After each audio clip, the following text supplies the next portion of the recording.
Today we're diving into something pretty fascinating, the link between our minds and our muscles, and how a really surprising treatment could be the key to breaking the cycle of stress. Let's get right into it. So, you know that feeling, right?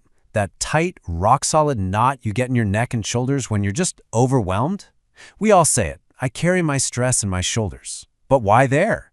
Is that just a metaphor, or is something much deeper actually going on? Let's find out. Okay, so first things first. That tension you're feeling, it is not just in your head. It's not a figure of speech. It is a very real, measurable, biological response that actually starts deep inside your brain. What you're looking at here is a primal survival instinct. When your brain perceives a threat, and that could be anything from a looming deadline to, an actual lion, it sends a signal to your trapezius muscles to contract. It's called a guarding posture. Your body is literally bracing for impact. And that is what creates that all too familiar, painful knot of tension.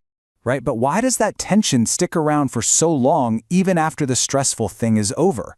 Well, the answer is in this powerful, vicious cycle where your brain and your body get trapped in a really unhelpful conversation. The core concept we gotta understand here is something called embodied cognition. And honestly, it's a total game changer for understanding the mind-body connection. See, it's not a one-way street where your brain just barks orders at your body. No, your brain is constantly scanning your body, looking for physical cues to figure out how it should be feeling. If your heart's racing, your brain goes, oh, I must be anxious. If your shoulders are hunched up to your ears, it thinks the threat must still be here. And boom, here's exactly how that nasty loop works. Step 1, you feel anxious about something. Step 2, your traps tighten up. But this is the crucial part. Step 3, your brain feels those tight shoulders and thinks, hey, my body is still on high alert. The danger must still be out there. So what does it do? Step 4, it pumps out even more anxiety chemicals, which just reinforces the whole thing. Your own muscle tension becomes a false alarm that just keeps on ringing and ringing. So how in the world do you break a self-sustaining loop like that? Well, this is where a pretty unlikely tool comes into the picture. And no, not for cosmetic reasons, but as a medical intervention designed specifically to cut the wire on that false alarm. The key idea is this. When used therapeutically for anxiety, Botox is basically a circuit breaker. By chemically forcing that tense muscle to relax, it cuts the feedback wire. Your brain stops getting that constant nagging, I'm tense, we're in danger, signal from your body. And that can dramatically lower your baseline level of anxiety. Now, it is absolutely essential to understand this is completely different from the cosmetic trap-tox trend you might have seen online. Cosmetic use is all about targeting the main muscle belly to make it smaller to create a slimming effect. Therapeutic use, it's way more precise. It's about targeting those specific painful knots, the trigger points, to release that chronic tension and break the pain-anxiety cycle we just talked about. Okay, I know this might sound like a really clever theory, but it's not just a theory. It's actually backed by a growing mountain of scientific research that is physically measuring and confirming this powerful mind-muscle connection.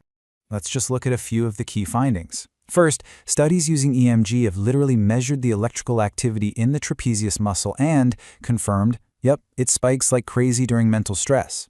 Second, researchers are finding that the old facial feedback idea, that you feel happier if you literally can't frown, well, that seems to apply to the whole body. And finally, and this is so important, the research confirms that this treatment works best when a specialist targets those specific trigger points, not just a general injection.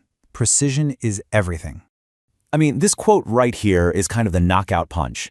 In a huge study on migraine patients, who by the way often have severe neck and shoulder tension, treating their physical symptoms with Botox led to significant, measurable drops in their anxiety and depression scores. That's direct proof that relieving the physical burden can actually improve mental health. But, and this is a really important but, we have to be clear, this is not a magic bullet. From a psychiatrist's point of view, it's an incredibly powerful tool, but only when it's used as part of a larger, more complete strategy. This chart breaks it down perfectly. The biggest pro is that by taking away the physical pain, it creates this golden window of opportunity to actually engage in therapy. It's just so hard to work on your mind when your body is screaming at you 24/7. But the biggest con? Relying on the injection and ignoring the root cause of the stress. If you don't actually deal with the underlying anxiety, that tension is just going to come roaring back the second the Botox wears off. So the clinical verdict is pretty clear. For this to be a real, lasting solution, it absolutely has to be part of what's called a dual approach. And this is that two-part approach. First, you treat the body. You use Botox to forcibly take down that physical defensive armor and break the feedback loop. But then, and this is non-negotiable, you have to use that precious 3 to 4 months of relief to treat the mind, to go after the actual source of the anxiety with therapy or medication or whatever strategies work for you. One without the other is really just a temporary patch. It's a fascinating idea to end with, isn't it? We always think of the mind as the big commander. But what if, just sometimes, the best way to calm the commander is to first calm its soldiers?